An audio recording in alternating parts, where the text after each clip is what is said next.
সকল জল্পনা কল্পনার অবসান ঘটিয়ে শেষ পর্যন্ত ইরানে আক্রমণ করলো ইসরায়েল। আমরা সেই অনাদিকাল থেকে শুনে আসতেছি এই ধরনের থ্রেটেনিং। ইসরায়েল একে অপরকে পাল্টা থ্রেটেন করে সবসময় একজন আরেকজনকে হামলা করার ব্যাপারে। তো এটা ঘটতে যাচ্ছে, এটা আসলে আমরা কখনোই ঠিক ভাবি নাই। এই আলোচনাগুলো করছি যখন তৌহিদি মুসলিম দাবি করে বেড়াইতো যে ইরানের আছে হইতেছে S-300 S-400, ইরানের কিছুই করতে পারবে না। তখন আমরা আলোচনা করছি এগুলা যে, এবং কত বড় মিলিটারি সদস্য, তখন আমরা এগুলো আলোচনা করছি যে শুধু সাইজ দিয়ে এগুলা বোঝা যাবে না, বুঝতে হবে হচ্ছে কতটুকু প্রিসাইজ, কতটুকু মোর কেপেবল, কতটুকু অ্যাডভান্সড টেকনোলজি, সেগুলো হইতেছে পার্থক্য তৈরি করবে। হ্যাঁ, কার জিনিসের সাইজ কত বড়, এটা will not matter in the end. এবং সেটাই আমরা দেখতে পাইলাম যখন ইসরায়েল আক্রমণ করলো ইরানকে। কত বড় সেনাবাহিনী আছে ইসরায়েলের, কয়টা হইতেছে S-300 সিস্টেম আছে, নাথিং ম্যাটার, রাইট? এবং এই মুহূর্তে হচ্ছে এটা একটা কমিক্যাল একটা ব্যাপার হয়ে দাঁড়াইছে যে মানে ক্লিন এয়ার ইরানের আকাশে হইতেছে, ওড়াউড়ি করতেছে ইসরায়েলের ড্রোন, ইসরায়েলের ফাইটার প্লেন। খবর থেকে আমি শিওর আপনারা সবাই ফলো করছেন, জানেন যে এই মুহূর্তে ইরানের এয়ার ডিফেন্স বলতে কিছুই নাই, সকল কিছু এলিমিনেট করা হয়েছে। এবং সেটা যেভাবে করা হয়েছে সেটা হচ্ছে ইরানের অভ্যন্তরে ইসরায়েল হইতেছে একটা গোপন ড্রোন বেস তৈরি করছে এবং সেইখান থেকে ড্রোন হইতেছে ইয়েগুলাতে একটা হামলা করছে, যে এয়ার ডিফেন্স সিস্টেমগুলো হামলা করে এগুলো প্রথমেই অকেজো করে দিছে। এবং তারপর ইসরায়েল থেকে ঝাঁকে ঝাঁকে বিমান এসে হইতেছে একদম নাস্তানাবুদ করে ফেলছে। 200টা বিমান এসে অভিযান করছে। ইসরায়েলের টোটাল হইতেছে ফাইটার প্লেন 340টা বা এরকম, তার মানে প্রায় 2/3 ফাইটার প্লেন এই মিশনে অংশ নিছে 100টা টার্গেটে অ্যাট দ্য সেম টাইম। পাশাপাশি ড্রোন ছিল এবং একটা বিমান একটা ফাইটার প্লেনকেও টাচ করতে পারে নাই ইরান। কেন? মানে কি পরিমাণ 100% তাদের air defence system take out করছে, এমন না যে 90% করছে, 80% করছে, একটা প্লেন ফেলতে পারছে না, 200টা বিমানের একটা বিমানও ফেলতে পারে নাই। সো এটা শো করে যে পার্থক্য এই দুইটা দেশের রাষ্ট্রের ক্যাপাবিলিটির মধ্যে কি পরিমাণ পার্থক্য। এবং এখানে সেটাই আমরা আলোচনা করে আসছি যে ইরানের যত প্লেন থাকুক, যত মিলিটারি সদস্য থাকুক, যত মিসাইল থাকুক, সেগুলার টেকনোলজি, সেগুলার অ্যাবিলিটি বনাম ইসরায়েলের যদি বা কমও হয়ে থাকে, সেটার অ্যাবিলিটি সমান না। তো যাই হোক, এগুলো যখন বলছি তখন তো এগুলো পছন্দ হয় না ইয়েদের, বাংলা মুসলিমদের, কিন্তু এখন আশা করি খালি চোখে দেখতে পাচ্ছে। আচ্ছা, সেটা গেলো একটা দিক। আরেকটা দিক ছিল আক্রমণের, যেটা আশা করে নাই ইরান, তারা কল্পনা করতে পারে নাই হচ্ছে ইসরায়েল অ্যাটাক করবে। এটা তো সবাই আমরা বুঝতেছিলাম, আমি তো এখন ফেসবুকে লিখছি, স্ট্যাটাস দিছি যে সম্ভবত ইসরায়েল অ্যাটাক করতে যাচ্ছে, তার 1 ঘন্টার মধ্যে ইসরায়েল অ্যাটাক করে, রাইট? সো এটা মানে কোনো গোপন ব্যাপার ছিল না, এটা বোঝাই যাচ্ছিল ক্লিয়ারলি আমেরিকার কথাবার্তা অবস্থান থেকে। আমেরিকা মধ্যপ্রাচ্য থেকে তাদের লোকজন নিরাপদ দূরত্বে সরাই নিচ্ছিল। সো এটার আমরা সবাই এবং আলাপ আলোচনা চলতেছিল অনেকদিন ধরে যে হয়তো অ্যাটাক করবে। এবং এগুলো সব আমরা কিন্তু আমাদের চ্যানেলে সব আলোচনা, এবং যা আমরা যেভাবে আলোচনা করছি সেভাবেই করছে, কোনো ব্যত্যয় হয় নাই। এবং এটাই আপনাদেরকে সবসময় মানে বোঝানোর চেষ্টা করি যে গুজব শুনবেন না, আমাদের আলোচনা শুনবেন। আমরা গুজব করি না, সাময়িকভাবে ভালো না লাগলেও আমরা রাইট কথাটা বলি, এবং আলটিমেটলি দেখবেন আমরা যেটা বলছি ব্যাপারটা এরকমই, বাস্তবতা এরকমই, ফ্যাক্ট এরকমই, ঘটনা সেভাবেই ঘটতেছে। আপনাদের মনে থেকে থাকবে যখন সিরিয়া বাশার আল আসাদ সরকারের পতন হয়, তারপর হচ্ছে ইসরায়েল বোমা মেরে ছাতু করা শুরু করে সেখানকার এয়ার ডিফেন্স সিস্টেমগুলো। তখন সেটা নিয়ে যে ফেসবুকে কি জানি গুজব ব্যাখ্যা বাংলা মুসলিমে শুরু হয়েছে, তখন আমরা আবার আমাদের এই চ্যানেলে আলোচনা করছিলাম যে এগুলা করা হচ্ছে ইরানকে আক্রমণ করার জন্য। ইসরায়েল ইরানকে আক্রমণ করবে, এটা ইসরায়েলের প্ল্যান। এবং সিরিয়ার উপর দিয়ে ফ্লাই করে যাওয়ার সময় জানি কোনো ধরনের বাধার মুখে না পড়ে, তাই এই সুযোগে এদের এয়ার ডিফেন্স সিস্টেমগুলো সব ধ্বংস করতেছে। তো এখন আপনারা যারা আলোচনা শুনছেন তারা জেনে থাকবেন এই আলোচনা তখন আমরা করছি। তো তখন আমরা ধারণা করতেছিলাম যে আরও ইমিডিয়েটলি ইরানকে হচ্ছে অ্যাটাক করবে ইসরায়েল, কিন্তু সেটা তখন ঘটে নাই। দেখে একটু অবাক হয়েছি, কারণ এগেন ইন্টারনাল যেটা ফলো করতেছিলাম যেগুলো, তাতে করে আমরা অনেকটা ধরেই নিয়েছিলাম যে সেটা ঘটতে যাচ্ছে। তো সেটা শেষ পর্যন্ত ঘটলো, সো দ্যাট ডাজন্ট সারপ্রাইজ আস। কিন্তু যেই কারণে তখন ঘটে নাই, যেটা আমরা ইমিডিয়েটলি ঘটবে আশঙ্কা করতেছিলাম, আমার ধারণা সেটা হচ্ছে ট্রাম্পকে রাজি করাইতে পারতেছিল না।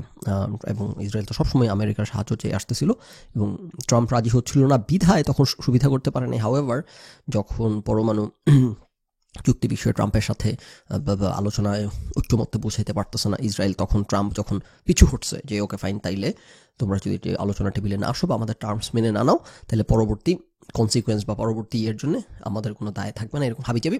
এই সুযোগটাকে ব্যবহার করে তখন ইসরায়েল এই অ্যাটাকটা করছে। নাও ট্রাম্প কি অনেস্ট ছিল কিনা এই নেগোসিয়েশনের ব্যাপারে, বা ওয়েস্ট কি অনেস্ট ছিল কিনা, বা ইসরায়েলের এখানে কি করণীয় ছিল, সেই ব্যাপারে কথা বলতে গেলে ইরানকে দোষ দেওয়ার কোনো কারণ সুযোগ দেখি না।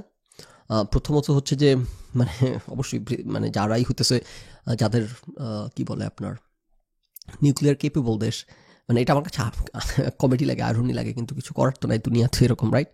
মানে আমি নিউক্লিয়ার বোমা বানাইতে পারবো, কিন্তু আমি আরেকজনকে বানাইতে দিব না। কেন বানাইতে দিব না? কারণ এটা হইতেছে সে পৃথিবীর জন্য হুমকি হবে। ও আচ্ছা, তার মানে তুমি পৃথিবীর জন্য হুমকি হওয়া যায়, কিন্তু আরেকজনকে হইতে দিবা না, রাইট? খারাপ হইলে তো সবার জন্যই খারাপ, খালি তোমার জন্য জাস্টিফাইড কেন?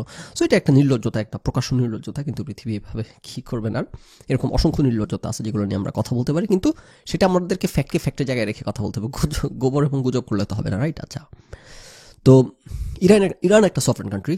এখন আমেরিকার তরফ থেকে বা ট্রাম্পের তরফ থেকে যেই দাবি দেওয়ার যে টার্ম তুলে ধরা হচ্ছিল, এটা তো কোনোভাবে অ্যাকসেপ্টেবল না, এটা রীতিমতো একটা অপমানজনক টার্ম। কিন্তু এখন ইরান যেহেতু দুর্বল, কিছু করার নাই, অনেক কিছুই মেনে নিতে হবে। ইরান হইতেছে 3% উপর এনরিচ করতে পারবে না ইউরেনিয়াম। সাধারণত কমার্শিয়াল নিউক্লিয়ার পাওয়ার প্ল্যান্ট যেগুলো, সেগুলো হচ্ছে 5% হচ্ছে ক্যাপ, 4.95% হচ্ছে, মানে 4.95 পর্যন্ত, 5% হচ্ছে ক্যাপ, কিন্তু 4.95 পর্যন্ত করা হয় ইয়ে রাখার জন্য, একটা ইঞ্জিনিয়ারিং এরর একটা রুম রাখার জন্য। কিন্তু ইরানের ক্ষেত্রে বলা হয়েছে 3%-এর উপর যাইতে পারবে না, এবং কমার্শিয়াল গ্রেড এনরিচমেন্ট লেভেল যেটুকু করতে দিবে না। ইরান সেটা মানতে বাধ্য না, পৃথিবীর কোনো হিসাবে এটা ইরান মানতে বাধ্য না, এই ধরনের দাবি করাই উচিত হয় না আমেরিকার। সো এত কিছু আছে এখানে, এই ব্যাপারে কোনো প্রশ্নের অবকাশ নাই। এবং ইরান যেই নিউক্লিয়ার বোমা বানানোর জন্য আজকে তাদের এই অবস্থা, সেইটা আমি বলবো যে ইরানের জায়গা থেকে যদি আমরা দেখি বিষয়টা, তাহলে ইরানের কিন্তু এত কিছুর পরও তাদের ওই ধান্দায় থাকাই হইতেছে ইরানের জায়গা থেকে উচিত।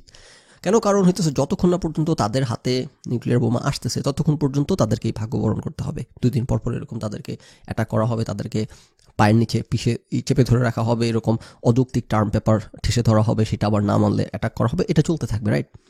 সো লিবিয়ার গাদ্দাফিকে নিয়ে কী করছে সেগুলো নিয়ে এখনও সমালোচনা হয়, যে এগেন সব কিছু মেনে নিয়েছিল গাদ্দাফি, কিন্তু তারপরও শেষ পর্যন্ত তার হাতে নিউক্লিয়ার বোমা ছিল না, এবং সেই অবভিয়াস ভাগ্যবরণ করতে হয়েছে।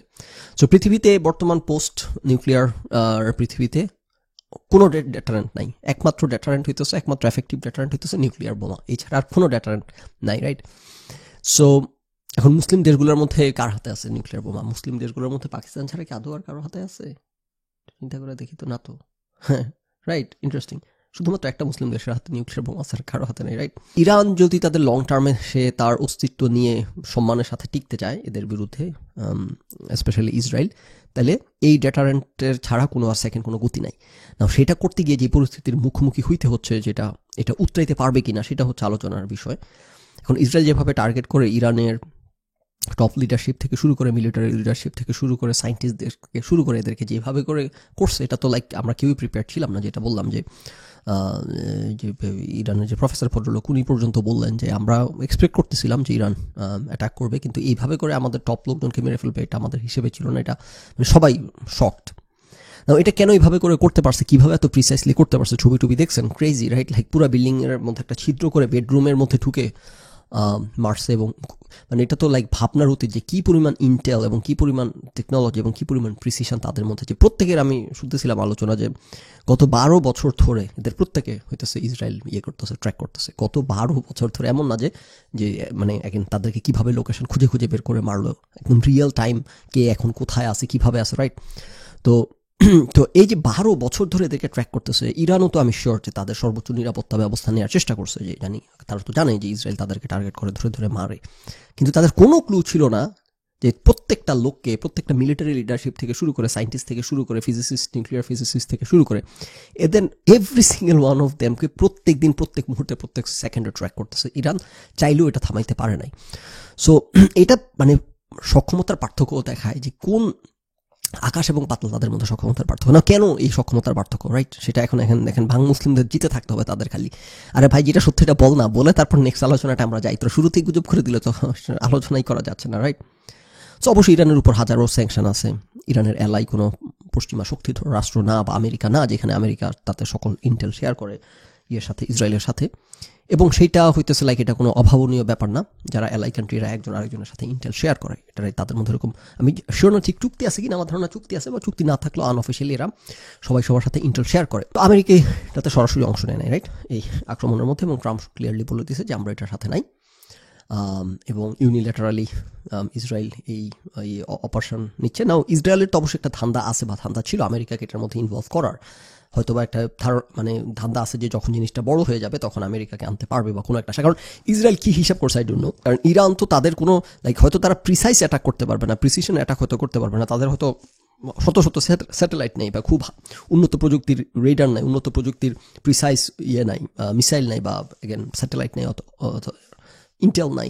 সো এই লিমিটেশনসগুলো তাদের আছে, কিন্তু আন্তিগুন্তি মিসাইল মারা শুরু করলে, আন্তিগুন্তি ব্যালাস্টিক মিসাইল মারা শুরু করলে, হাইপারসনিক মিসাইল মারা শুরু করলে ইসরায়েলে যে পরিমাণ ডেভাস্টেশন হবে সেটা তো একটা সত্য, এবং যেটা এখন শুরু করছে ইরান, রাইট, মারা তো। এবং এই যে একটা দিন গ্যাপ গেছে ইসরায়েল হামলা করার পর, ইরান একদিন পরে এভাবে করা শুরু করছে, আমার ধারণা হয়তো প্রাথমিক ধাক্কাটা কাটায় উঠতে সময় লাগতেছে ওদের, কারণ ওদের তো লিডারশিপই নাই প্রথমত। দ্বিতীয়ত হচ্ছে যেভাবে করে এদের আকাশে, ইরানের আকাশে হইতেছে ইসরায়েলি বিমান ওড়াউড়ি করতেছে, কি একটা অবিশ্বাস্য ব্যাপার।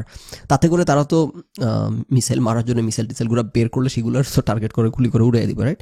সো ইরান যে ধাক্কাটা খাইছে, যে অপ্রত্যাশিত ধাক্কা খাইছে হিসেবের বাইরে, এটা থেকে কামব্যাক করতে একটু সময় লাগতেছে। তারপর তারা একটু গুছিয়ে উঠতে পারলে, তাদের লিডারশিপ তৈরি করতে পারলে, এবং তাদের এয়ার ডিফেন্স সিস্টেম অলরেডি চালু করতে শুরু করতেছে, তারপর সাময়িক পুশব্যাকটা করতে পারলে, ধাক্কাটা কাটায় ওঠার পর তারপর ইরান তাদের অবস্থায় ফিরতে পারবে। এবং এখন ব্যালিস্টিক মিসাইল ছোড়া শুরু করছে এবং ইসরায়েলের অবস্থা মোটামুটি সঙ্গীন করে তুলতেছে। এবং এগেন অতটুকু তো ইরানের ক্যাপাবিলিটি আছে, প্রচুর মিসাইল আছে, ছুড়ে হইতেছে ইসরায়েলকে হইতেছে বিপদে ফেলা। এখন নেতানিয়াহু হইতেছে আমেরিকা সাহায্য চাচ্ছে, আমি জানি না খবর দেখছেন কিনা, একটু আগেই নেতানিয়াহু হইতেছে ক্লিয়ারলি আমেরিকা সাহায্য চাইছে, যে আমেরিকা জানি তাদেরকে সাহায্য করে। না এই যে এই নুয়ান্সগুলো, এই গরিব বাঙালি মুসলিমদের সাথে কথা বলতে গেলে এত কথা বলতে হয়, এবং এমন মেজাজ এগুলো গরম করে ফেলে, এত মিথ্যা বলে এগুলা, যে কথা আলোচনা যাও। তো আমেরিকা তো সরাসরি অপারেশনে হেল্প করতেছে না, কিন্তু হেল্প তো করতেছে, কীভাবে হেল্প করতেছে, এবং সেগুলো অ্যাকসেপ্টেবল ইফ ইউ উইল। তো আমেরিকার কথা শুরু থেকেই যে ইসরায়েলের উপর কোনো অ্যাটাক হইলে সেটা আমেরিকা প্রতিহত করবে, ইসরায়েলের ডিফেন্সে আমেরিকার অবস্থান এটা ঘোষিত এবং ক্লিয়ার। তো কিন্তু অ্যাটাক করার ক্ষেত্রে আমেরিকা এই অ্যাটাকের মধ্যে অংশ নিবে না, রাইট। নাও এগেন কিছু ইন্টেল শেয়ার করে, এটা সবসময় করে, এটা কোনো আলাদা নতুন কোনো বিষয় না। তো ইরান যত মিসাইল টিসাইল মারতেছে তার অনেক কিছুই কিন্তু আমেরিকার নেভি ওই যে থেকে সাগরের মধ্যে বসে বসে ফেলে দিচ্ছে, রাইট। না এটা তো অবশ্যই একটা ক্লিয়ার কাট হইতেছে, এটাকে ইগনোর করার কোনো সুযোগ নাই, কারণ ইসরায়েল ইরানের ভেতরে এইভাবে অ্যাটাক করতেছে, ইরান যখন ফিরতি অ্যাটাক করে তখন সেগুলো আমেরিকা ফেলে দিচ্ছে, রাইট। সো এটা তো আমেরিকা যদিও এটা আমেরিকা সরাসরি ইনভলভ না এবং তারা অ্যাটাক করতেছে না, আমেরিকা ইরানকে অ্যাটাক করতেছে না, কিন্তু ইরান অ্যাটাক হওয়ার পর এগেন রিটিলিয়েট করলে তখন সেটা আবার রিটিলিয়েটও করতে দিচ্ছে না। সো এটা এখানে আমেরিকার ইনভলভমেন্টকে অস্বীকার করার কোনো সুযোগ নাই। হাউএভার এটা আমাদেরকে মেনে নিতে হবে এই বাস্তবতা যে আমেরিকা এটার মধ্যে ইনভলভ না, ঘোষণা দিয়ে ইনভলভ না, তারা খুবই লিমিটেড স্কেলে ইনভলভ, এবং এগেন সেটা হচ্ছে ডিফেন্সের ব্যাপারে, অফেন্সের ব্যাপারে না। ইরানের উচিত হবে যে আমেরিকার বাঘের লেজ দিয়ে কান না খোঁচানো। The last thing Iran should be doing right now যে আমেরিকাকে এই যুদ্ধের মধ্যে টেনে নিয়ে আসা। ইসরায়েল একা ইরানের রেজিম চেঞ্জ করা, তারপর ইরানকে হইতেছে পুরোপুরি করায়ত্তের মধ্যে আনা, এগেন ইনিশিয়ালি যে ধাক্কা দিচ্ছে সেটার জন্য আমরা কেউই প্রস্তুত ছিলাম না, ইরান সহ কেউ এটা কল্পনা করতে পারেনি এইভাবে করে কিছু একটা করবে। সেই ধাক্কা কাটায় ওঠার পর তারপর ইরানকে হ্যান্ডেল করা ইসরায়েলের একার পক্ষে সম্ভব না আমেরিকা ছাড়া, এবং এগেন সেটা ইসরায়েলও জানে, সেটা আমেরিকাও জানে। তারপর তারা কি ক্যালকুলেশন করে এখানে আসছে, নিশ্চয়ই একটা হিসাব করে আসছে, প্ল্যান A-B-C-D করে আসছে এখানে, যে আমরা এটা করার পর তারপর ইরানও অনেকগুলো বোমা মারতে শুরু করবে। না ইরান তো খুবই গরিব দেশ, খুবই গরিব দেশ, রাইট। তার উপরে স্যাংশনের হালুয়া টাইট, তো এরকম একটা যুদ্ধ টেনে নেওয়ার মতো আর্থিক অবস্থা তো তাদের নাই। সো কোনো একটা হিসাব তো অবশ্যই ইসরায়েল করে নিছে যে আমরা করলে তারা কিছু বোমা মারবে, এবং সেটা কতদিন ইরান টেনে নিতে পারবে এরকম বোমা মারাটা, এবং হাবিজাবি কোনো একটা হিসাব তাদের আছে, অথবা মেবি আমরা তারপর আমেরিকাকে ইনভলভ করতে সক্ষম হব। তো ইরানের উচিত হবে এই মুহূর্তে এগেন আমেরিকার বেসগুলোতে, যেটা ইরান করতেছে না, গুড ফর দেম, বেসগুলোতে অ্যাটাক না করা, এবং এগেন আমেরিকাকে এটার মধ্যে টেনে না এনে যতটুকু মাইর খাইছে এটা হজম করে এটা ইসরায়েলের মধ্যে লিমিটেড রাখা, এবং ইসরায়েলকে কাইন্ড অফ একটা অবশ্যই শিক্ষা তো দিতেই হবে, নাহলে ধরে এরা থামবে না। এদেরকে একটা উচিত শিক্ষা দিয়ে এটাকে কোনোভাবে শেষ করার চেষ্টা করা, এবং তারপর তারা তাদের কাজে ফিরে যাওয়া। তাদের কাজে কি সেই কাজ? পারমাণবিক অস্ত্র বানানোর চেষ্টা। কারণ এইটা ছাড়া ইরান হচ্ছে এগুলো চলতেই থাকবে ওদের সাথে।